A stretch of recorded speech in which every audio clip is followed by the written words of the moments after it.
बिस्मिल्लाहिर्रहमानिर्रहीम in the name of Allah the most beneficent the most merciful. Welcome to my another videos. आज हम बात करेंगे uniform civil code के ऊपर। पहली बात तो इस चीज़ को जहन में याद रखिए कि इस देश में दो तरह की लॉ है कोर्ट में। एक तो क्रिमिनल लॉ है, एक सिविल सोसाइटीज़ का अपना अपना पर्सनल लॉ है जो कि फैमिली सिस्टम का, फैमिली प्रिंसिपल का अकॉर्डिंग टू रिलीजन है। तो क्रिमिनल लॉ क्या है? यानी क्रिमिनल लॉ वो जो अनकॉन्स्टिट्यूशनल है।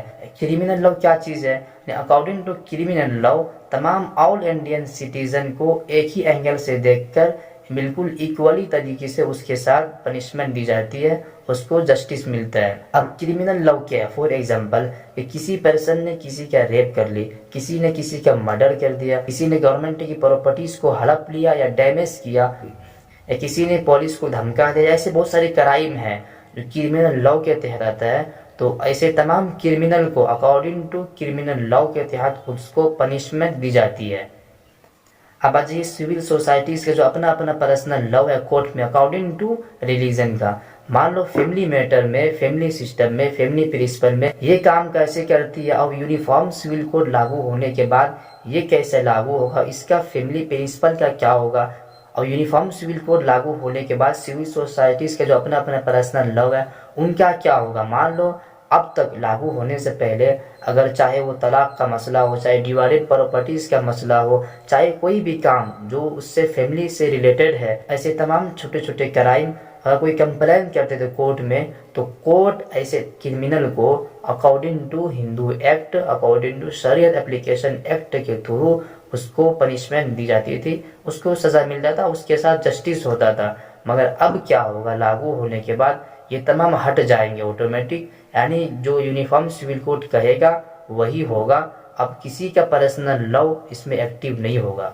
यानी 100 बातों की एक बात यही है कि सरकार की पॉलिसी यही है कि जिस तरह क्रिमिनल लॉ काम कर दिया, यानी एक ही डंडे से तमाम क्रिमिनल को सज़ा मिलती है, इसी तरह फैमिली मैटर में भी सरकार की पॉलिसी है कि एक ही डंडे से तमाम की तमाम मसाइल को सॉल्व करें, जो कि बिल्कुल ये इम्पॉसिबल है। इम्पॉसिबल इसलिए किसी भी रिलीजन में कोई भी काम इलीगल है कि नहीं है, उसका क्या रूल्स है, उसका क्या सॉल्यूशन है, मगर सरकार अब किसी के पूछे बगैर अपना मतलब एक कानून बनाकर रेडी है, तैयार है, और लागू करने पर जिद पर अड़े हैं। किसी भी रिलीजन में वो काम, वो क्राइम इलीगल है कि नहीं, अकॉर्डिंग टू रिलीजन वो इलीगल है कि लीगल है, उसका क्या रूल्स है और क्या सॉल्यूशन है, वो रिलीजन के जो मानने वाले, जो धर्म गुरु है वो तय करेंगे ना। अब सरकार, गवर्नमेंट तो तय नहीं करेगी, वो इंटरफेयर क्यों कर रही है?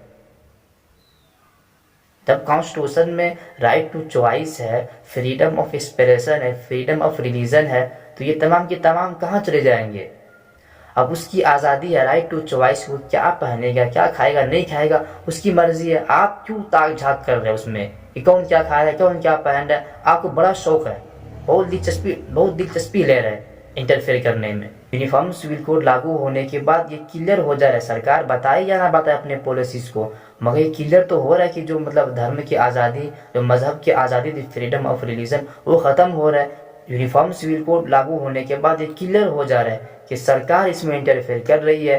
यानी कोई क्या पहनेगा, नहीं पहनेगा, कोई अपने भाई को कितना हिस्सा देगा, नहीं देगा, बहन को कितना हिस्सा मिलनी चाहिए, नहीं मिलना चाहिए, वो डिसाइड करेंगे, और उसके अकॉर्डिंग टू रिलीजन आप तो डिसाइड करेंगे। अगर आप डिसाइड करेंगे तो राइट टू चॉइस कहाँ जाएगा, फ्रीडम ऑफ रिलीजन कहाँ जाएगा? इस चीज़ को कचड़े में निकाल कर फेंक देंगे क्या?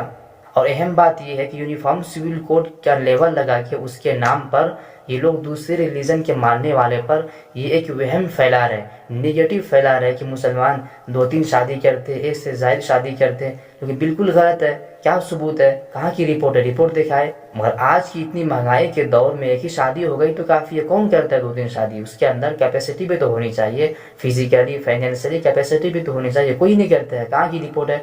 बस शरीयत परमिशन देता है, कुछ लोग कुछ परसेंटेज करते होंगे, मगर मुझे नहीं लगता कि मतलब इतनी बड़ी तादाद में जिस तरह मतलब प्रोपेगेंडा फैला रहा है, जिस तरह अदर कम्युनिटीज़, हमारे हिंदू भाइयों के जहन में ये प्रोपेगेंडा फैलाया जा रहा है, नेगेटिव फैला रहा है कि मुसलमान 2-3-4 शादी करते हैं, आपको क्यों परमिशन नहीं है।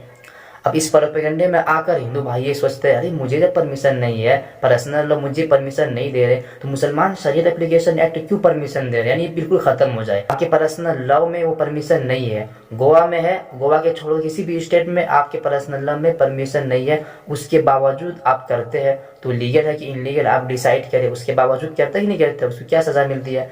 मगर अगर मुसलमानों में परमिशन है उसके बावजूद नहीं करते, कुछ लोग हैं जो करते होंगे। गवर्नमेंट को इतना ही फिक्र है कि कोर्ट में इतने सारे केसेस पेंडिंग में रहते हैं, इसी वजह से कि उसका मैटर उसके अकॉर्डिंग टू रिलीजन, उसका मैटर उसके अकॉर्डिंग टू रिलीजन, उसके जो पर्सनल है उसके अकॉर्डिंग फैसला करना या उसको पनिशमेंट देना अगर इतना ही भारी है तो मुश्किल हो रहा है। तो क्या ये मुश्किल नहीं हो रहा है कि नॉर्थ स्टेट से लोग जितने भी वर्कर है काम करते हैं तमिलनाडु में, केरला में, या फिर मतलब आपके कर्नाटका में, या जितने भी साउथ स्टेट है, उसको कितने परेशानी होती है आपको मालूम है? मालूम नहीं है, आपको इसका अंदाज़ा नहीं है। अगर प्राइम मिनिस्टर जिस दिन ट्रांसलेटर पर्सन को छोड़कर अगर वो तमिलनाडु में किसी भी शॉपिंग हॉल में शॉपिंग कर कर अगर वो लौट जाए दिल्ली, अब वो शॉपिंग जो लीक कर देंगे करके आ जाए, उसके बाद देखेंगे। आप इस मुद्दे पर क्या सोचते हैं? यूनिफॉर्म सिविल कोड के ऊपर आपका क्या नज़रिया है, आपके क्या ओपिनियन है? अपनी ओपिनियन को ज़रूर एंड कंपलसरी कमेंट बॉक्स में शेयर करें। सलाम।